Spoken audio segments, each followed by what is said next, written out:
Assalamualaikum warahmatullahi wabarakatuh. Sebelumnya perkenalkan, nama saya Norita. Saya mahasiswa keperawatan dari Stikes Kendal. Tujuan saya di sini untuk melakukan penyuluhan tentang penyakit askariasis atau bisa disebut juga dengan cacingan.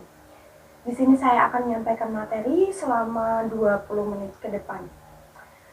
Sebelumnya, apakah ada yang tahu apa itu penyakit askariasis atau cacingan? Baik, karena belum ada yang tahu, saya akan menyampaikan apa itu penyakit askariasis.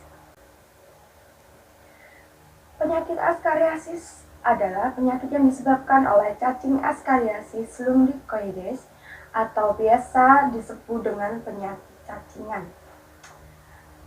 Jadi angka kejadian askariasis tertinggi ditemukan pada negara berkembang dengan lingkungan yang buruk serta di daerah tropis seperti negara kita, tentunya negara Indonesia. Penyakit kecacingan ini dapat mengakibatkan menurunnya kondisi kesehatan gizi, kecerdasan, dan produktivitas bagi penderitanya. Selanjutnya, apa sih pengertian dari penyakit kecacingan? Penyakit kecacingan merupakan salah satu penyakit yang ditularkan melalui tanah dan disebabkan oleh parasit cacing dengan dampak mengganggu perkembangan fisik, kecerdasan, mental, prestasi, dan menurunkan ketahanan tubuh. Terkena penyakit cacingan pasti ada penyebabnya. Penyebab dari penyakit cacingan yaitu kebersihan yang tidak terjaga atau lingkungan yang kotor masih menjadi salah satu faktor utama penyebab terkena penyakit cacingan. Tanda dan gejala penyakit cacingan secara umum yaitu kelelahan, sakit perut, perut kembung, mual, muntah, diare, kehilangan nafsu makan, penurunan berat badan tanpa sebab. Apa sih akibat terkena penyakit cacingan?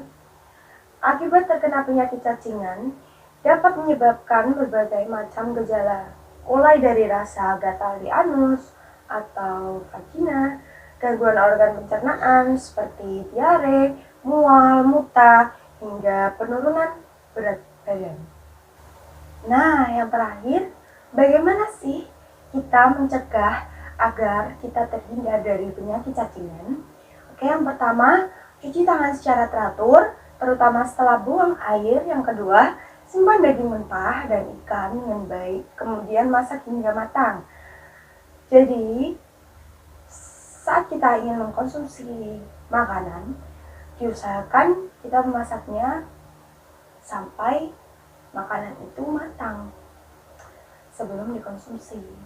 Yang ketiga, cuci buah dan sayur dengan benar sebelum dikonsumsi. Yang keempat, meminum obat cacing setiap 6 bulan sekali. Yang kelima, berikan obat cacing untuk binatang peliharaan seperti kucing, anjing secara berkala. Yang keenam, hindari perjalanan tanpa alas kaki dan menyentuh tanah atau pasir tanpa sarung tangan. Yang ketujuh, gunting kuku secara teratur dan hindari menggigit kuku. Oke, materi yang saya sampaikan sudah selesai. Apakah ada yang ingin bertanya? Nanti kalau ada yang bertanya, saya kasih door prize. Yuk, tanya yuk. Nggak ada ini. Ya udah, sekarang gantian aja. Saya yang kasih soal, ibu-ibu yang menjawab. Oke? Nanti yang bisa menjawab, saya akan kasih door prize sebenarnya. Sesi soal jawab ini nanti saya akan adakan secara tertulis. Ibu-ibu bisa mengisinya di lembar kertas yang sudah saya sediakan nanti. Silakan bisa diisi. Nanti yang benar paling banyak dan yang beruntung terpilih tentunya akan mendapatkan door prize. Sekian materi yang sudah saya sampaikan tentunya. Bila ada salah kata, pengucapan, atau perilaku, saya mohon maaf sebesar-besarnya. Wabillahi taufiq wal hidayah. Wassalamualaikum warahmatullahi wabarakatuh.